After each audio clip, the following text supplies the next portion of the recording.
crisis is really the only leverage that you have. So if I'm down to my last $1,000 to my name, the last thing I'm doing is making a budget. I'm taking $500 and I'm throwing $500 on a crazy parlay in Vegas just for the potential and opportunity that I could possibly win big. Probably not. I'm taking the other $250 and taking myself to a lavish steak dinner, and I'll probably tip the rest or buy some threads because the next day I'm gonna need it. Do you think the next morning when I wake up and I'm broke, do you think I give a shit about rejection at this point? Or do you think that I'm willing to now cultivate relationships that I was unwilling to cultivate before? See, when you're broke, you need people, you need relationships. And a lot of you have fear, and a lot of you are unwilling to be creative to reach out to people and pitch deals that could actually work out. So what you need is a crisis. And a lot of you, see, in the original scenario that I just gave you, I've done two things. One, I've put out $500 on there's a potential, there's a possibility does exist that I could hit big on a parlay and actually have $5,000. I've also spent money on high quality nutrition, which is a symbol to myself that when I'm broke and poor, I'm still willing to treat myself well. The next morning, if I can't eat and I'm literally broke, I'm going to the butcher, I'm going to any restaurant, any place I have that someone halfway knows who I am, and I'm opening a tab. I'm telling them my situation, and I'm gonna tell them that I'll pay them back next week. That's another obligation that I just created on my shoulders that I have to perform on. So now I've got 3 things working for me in a 24-hour period that I didn't have before, because typically what you would do is just budget your little $1,000 and you'd be poor and you would stave off the crisis and you would have nothing to push against or grow against anyway. Survival is the best business. When you are forced to survive, guess what? You now own a business. You're in the business of survival. And when you're in the business of survival, you will dig deep and do things you were unwilling to do. If you are striving for greatness or anything extraordinary in this life, you have to be a juggler. It's a juggling act. Things are going to be collapsing on your shoulders on a daily basis. And you have to answer the call, which means you have to double down and focus on the mission. And what's ironic about this is that so consumed with the mission and your obsession, there's a level of jadedness and detachment that comes from this that makes you not really to be able to experience the full scope of a female's love, which is interesting because it's only in absence of needing the full scope of a woman's love that you get her full love. So you'll be bathed in it. Like a woman will literally ruin her life and ruin herself to be loyal to a man in this condition. But the man himself will struggle greatly to be receptive to it. He'll struggle to be receptive to those feelings and emotions because he's somewhat numb. It goes back to the old adage. When you don't need it, you get it all. It's true with women, it's true with money, it's true with everything. The minute you don't need it, that's when it all comes your way. So these men are putting themselves in positions where they don't need the female affection, but it's coming in spades. It's coming in droves because they are that type of man. Now, this cannot be manufactured. This cannot be manufactured. And I have a suspicion that the red pill and the whole PUA manosphere ethos in general, what it's trying to do is it's trying to replicate and mimic this process. But it's a pastiche. It's a Potemkin village. It's not the real McCoy. It's a simulacrum. You know what I mean? It's Main Street on Disneyland. It's just a paper mache fake sort of substitute for the real thing. Because you don't need game and you don't need any tactics if you're just simply a man who's willing to put himself in that spot. Which, as I just said, and I really want to reemphasize this, because the hostility and the tension is really palpable. It's really palpable. It's very powerful, but it does keep people together. It does keep people together. I don't know if you guys remember, I had an old tweet that I found to be very fascinating because I know for a fact it's true. I said something to the effect of, people that love each other usually are apart, and people that can't stand each other stay together. A lot of people that went over their head. But what I was saying is that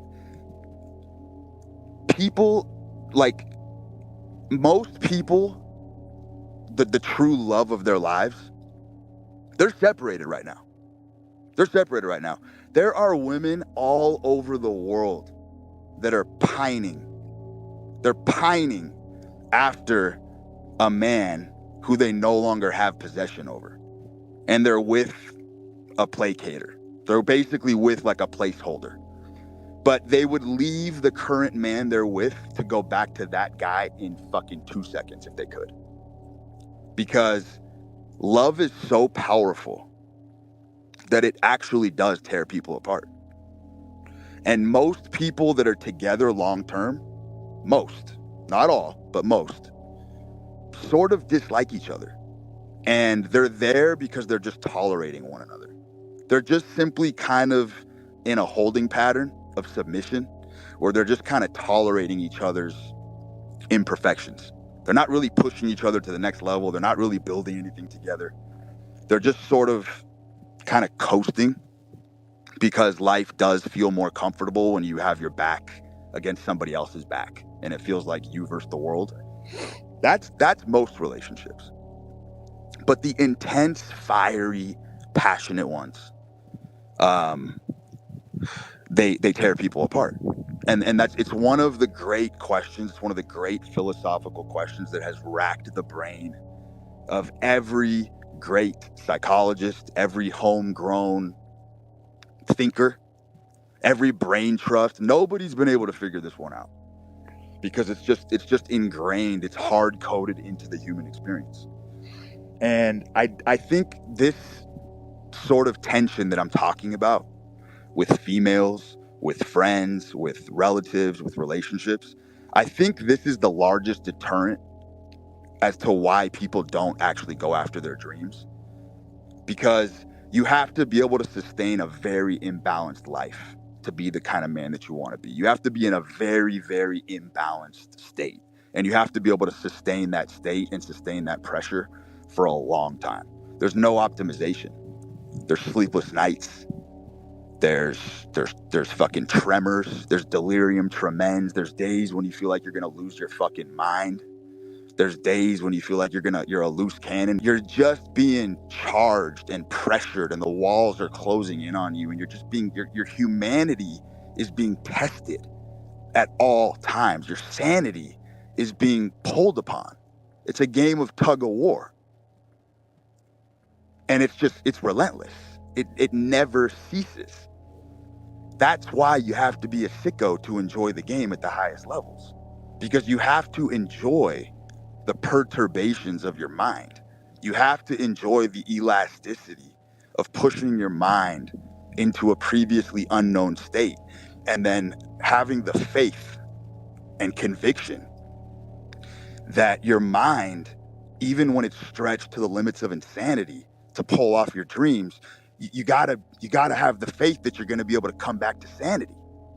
And some people don't. Some people lose their mind in the process, and they never, and that's life.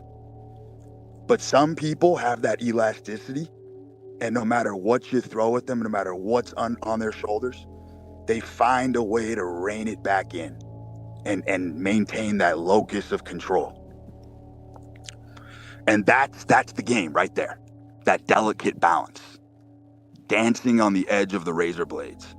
You know what I mean? Like dodging the raindrops. That's where the gusto, that's where the moxie, that's where the male heart is really forged, is in that crucible that I'm talking about right there. Being able to sustain this type of madness and chaos. There is a hazy malaise right now in the culture in general, especially amongst the youngsters. There's a lot of guys who are semi-successful. Maybe they've run up a bag, they've secured the bag, they're making money, but they don't have a risk appetite. They don't really have a risk tolerance. They're not challenging themselves on a day-to-day basis. They're just kind of living lives of quiet desperation. Even though they got money in the bank, they don't ever have to worry about paying their bills, but they're just kind of sitting at home in this languid, sort of just kind of half-baked stupor. They're in a torpor, and they don't know how to get out. And I venture to say that a lot of these guys are cleaving to the internet, looking up to figures, maybe even looking up to guys like me, because as a couch surfer, as a couch lounger, I do believe that, like, even my content exclusively, like a lot of my content, it's very clear that I'm a hunter. My whole mentality, my whole mantra is living for the thrill of the hunt. And it's sort of a revival of that ancestral, primordial ethos that I think that all men desire. And I think there's so many guys out there right now, youngsters, that are dying to put it all on the line for something greater than themselves, but they're just so scared. They just don't know how to do it. And they're just sort of killing themselves spiritually by not taking on these emboldening challenges. Any dumbass who does not understand that because we do live in a civil society, the closest cousin to war, believe it or not, is business, is capitalism. 100% business is fucking war. If you are playing business at the highest levels, it is 100% the closest cousin and simulation to war. The blood pressure, the temperature, the fucking vascularity in your veins, your blood's boiling. You know what I mean? The mental warfare, the psychological fucking strategy. It's all there. It's all there. That's why business and capitalism is the greatest game ever invented. Because it's war for civilized animals. That's what it is. Capitalism is the greatest game that was ever invented, and you guys aren't even fucking playing. That's why I'm such a devil's advocate for Tantra and fucking meditation and New Age wisdom, because those are ways of checking out of the game. Minimalism. I'm just gonna go get a backpack and live in a fucking tree for 2 years. No, motherfucker. What you're doing is you're subverting the fact that you are not good at capitalism. You have a duty as a man to prove that you can do commerce and you can do business. That's just a fact, because if you can't do that, you're going to be dependent upon somebody who does. If you are a man who cannot pull your weight financially, you will be dependent upon someone who does. Whether that's the government, whether that's welfare, I don't fucking know. But you will be dependent upon somebody who is good at capitalism and who does play the game. And guys, the game is fucking cruel and the game is fucking harsh. And that's how it's supposed to be, because it's a competitive environment. This is why men are ushered to greatness, because they're playing this game, and this game will sharpen your weapons. It'll sharpen your blades, but you have to put something at stake. Whether that's your money, sanity, spirit, or all of it fucking combined, at some point, you come to the conclusion as a man that your life is so bad right now.